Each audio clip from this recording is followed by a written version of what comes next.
Hello అండి, welcome to my channel. నేను మీ రత్నకుమారి భావన. ఇది చూసారా, పువ్వుల కుండి చక్కగా ఎవరో గిఫ్ట్ ఇచ్చారేమో అనుకుంటున్నారేమోనండి. తప్పండి, నేను కష్టపడి తయారు చేశానండి. ఇవన్నీ కూడా కేక్ మీద వచ్చినటువంటి ఐటమ్స్ అనమాట. డెకరేషన్ ఐటమ్స్ పీసెస్ అనమాట. ఈ పీసెస్తో నేను ఇలా చేసుకున్నాను. కుండీ అనేది డెకరేషన్ చేశాను.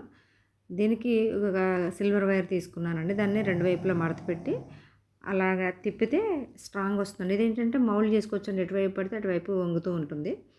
దానికోసం ఆ వైర్ తీసుకున్నాను. తీసుకున్న తర్వాత వీటికి క్రాఫ్ట్ పేపర్ ఉంటుంది కండి, ఆ క్రాఫ్ట్ పేపర్ని కట్ చేసి లీవ్స్లా చేసుకున్నాను. ఇవన్నీ కూడా మనకి వేస్ట్గా పడేసేవేనండి. ఈ వేస్ట్గా పడేసే వస్తువులతో నేను ఒక మంచి పూల కుండీ చేసుకున్నాను. మీరు కూడా ఇది చూసి తర్వాత మీరు కూడా అలా ట్రై చేయండి ఒకసారి. క్రాఫ్ట్ పేపర్తో చూడండి, ఆ లీవ్స్ చేసుకున్నాను అనమాట. Green colour craft paper. అది కూడా కొన్నది కాదండి, మనకి బొకేస్ ఇస్తూ ఉంటారు కదా ఎవరన్నా వచ్చి. ఆ బొకేస్ ఇచ్చినప్పుడు దాంట్లో వచ్చిన ఆ క్రాఫ్ట్ పేపర్ని దాచిపెట్టుకుని దీన్ని ఇలా యూస్ చేసుకున్నాను అనమాట.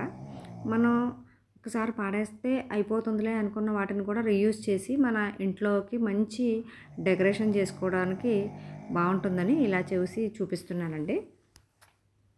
మీకు కూడా చాలా ఐడియాస్ ఉంటాయండి. అంటే మనం పాడేసే వస్తువులతో ఒక్క ఐడియా మనకు వస్తే దాన్ని చాలా రకాలుగా పెట్టొచ్చు అనమాట. దానికి నేను ఈ చిన్న ఐడియా మీకు ఇస్తున్నాను నా వ్యూవర్స్ కోసం. ఎస్పెషల్లీ నా వ్యూవర్స్ అందరూ కూడా ఏవైనా ఇంట్లో పాతవి ఏమైనా ఉంటే కనుక దాన్ని ఎలా రీయూజ్ చేసి మరలా మన ఇంటిని అందంగా చేసుకోవాలి అని ఒక ఐడియా వస్తుందని మాత్రమే చేశానండి. ఒకవేళ నచ్చితే చిన్న లైక్ ఇవ్వండి ఫ్రెండ్స్. మీరు ఇచ్చే లైక్ వల్ల ఈ వీడియో మరికొంతమందికి ఫార్వర్డ్ అవుతుంది. ఈ బాల్స్కి కూడా గ్రీన్ టేప్ చుట్టేసుకుంటున్నానండి. మొత్తం అంతా కూడా గ్రీన్ టేప్ చుట్టేసుకుని ఆ వైర్ ఎక్కడ కనిపించకుండా మొత్తం అంతా కూడా దాన్ని కవర్ చేశాను అనమాట. ఇలా కవర్ చేసుకున్న తర్వాత అన్నీ రెడీ చేసేసి పెట్టేసుకున్న తర్వాత ఒక స్పాంజీ తీసుకుంటున్నానండి. ఆ స్పాంజీ కూడా ఏంటంటే మనకి బొకేస్లో వస్తూ ఉంటాయండి. ఆ బొకేస్లో వచ్చిన స్పాంజీలను కూడా దాచిపెట్టుకొని వాటితో కూడా మనం ఎలా రీయూజ్ కంటెంట్ అనమాట అండి. ఇది నిజంగా ఏంటంటే రీయూజ్ కంటెంట్ అంటే పడేసే వాటితో మనం అన్నీ కూడా మళ్ళీ రీయూజ్ చేసుకుని మన ఇంటికి అందమైనటువంటి వాతావరణం తెచ్చుకునే ఒక మంచి కంటెంట్తో నేను ఈ బొకే అనేది ఇవన్నీ తీసిపెట్టి మీకు చూపిస్తున్నానండి. చూడండి, ఇవన్నీ కూడా కవర్ చేసేసుకున్నాను గ్రీన్ టేప్తో.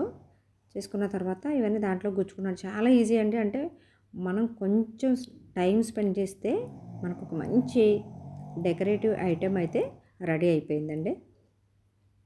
మీలో ఎవరైనా నా ఛానల్ ఫస్ట్ టైం చూస్తున్నట్టయితే ప్లీజ్ సబ్స్క్రైబ్ చేసుకోండి. సబ్స్క్రైబ్ చేసుకున్న తర్వాత ఒక చిన్న గంట సింబల్ వస్తుందండి ఖాళీగా, దాని మీద క్లిక్ చేయండి. తర్వాత బ్లాక్ కలర్లో ఆల్ అని ఒక చిన్న గంట సింబల్ వస్తుంది, దాని మీద కూడా క్లిక్ చేశారనుకోండి నేను పెట్టే ప్రతి వీడియో కూడా నోటిఫికేషన్ రూపంలో మీకు వస్తుంది. చూడండి, ఇవన్నీ కూడా అలా డెకరేషన్ చేసుకున్న తర్వాత మనకు ఒక మంచి టేబుల్ మీద కానీ లేకపోతే మన షెల్ఫ్లో కానీ ఎక్కడైనా సరే ఒక మంచి డెకరేటివ్ ఐటెం అయితే రెడీ అయిపోతుందండి. చాలా బాగుంది. చూసిన వాళ్ళు ఎక్కడ తీసుకున్నారండి అని అడుగుతున్నారు. నిజంగా ఇప్పుడే మా ఇంటికి ఎవరైనా వస్తే కనుక వాళ్ళు అలా అడుగుతున్నారు. ఇది చేసి నేను 2 days అయ్యిందండి. నా షెల్ఫ్లో పెట్టుకున్నాను. పెట్టుకున్న తర్వాత మా ఇరుగు పొరుగు వాళ్ళు ఉంటారు కదండి, వాళ్ళు వచ్చి భలే తీసుకున్నారండి, ఎక్కడ దొరికింది ఇది మీకు అని అడుగుతున్నారు. చెప్పేసరికి వాళ్ళే హవాక్ అయిపోయారు. అవునా, ఇది కేక్ కట్ చేసిందా, ఈ కేక్ కట్ చేసినప్పుడు వచ్చినవా, ఇవన్నీ కూడా చాలా బాగున్నాయండి అని చాలా మెచ్చుకున్నారు. నేనైతే చాలా హ్యాపీ అండి. ఎందుకంటే మన క్రియేటివిటీ ఒక నలుగురిని మెప్పింపజేసింది అని అంటే అది ఎంతో హ్యాపీ కదా. చాలా బాగా వచ్చిందండి. ఒకవేళ మీ ఇంట్లో కూడా అలా వేస్ట్గా ఏదైనా పడేస్తున్నారా, ఏం పడేయకండి, దాచిపెట్టండి. ఎప్పటికప్పుడు ఏదో ఒక క్రియేటివిటీతో మనం ఏదో ఒకటి చేసుకోవచ్చు. వీడియో నచ్చితే కనుక చిన్న లైక్ ఇవ్వడం మర్చిపోకండి ఫ్రెండ్స్. మీరు ఇచ్చే లైక్ వల్ల ఈ వీడియో మరి కొంతమందికి ఫార్వర్డ్ అవుతుంది. నాకైతే ఇది పిచ్చిగా నచ్చిందండి. ఎందుకంటే పాడేసే వాటితో చేసాం కదా, చాలా హ్యాపీగా ఉంది. ఇది మీ అందరితో షేర్ చేసుకోవడం మరింత హ్యాపీగా ఉంది. ఈ వీడియో మీకు అందరికీ నచ్చింది అనుకుంటున్నాను. Thank you so much.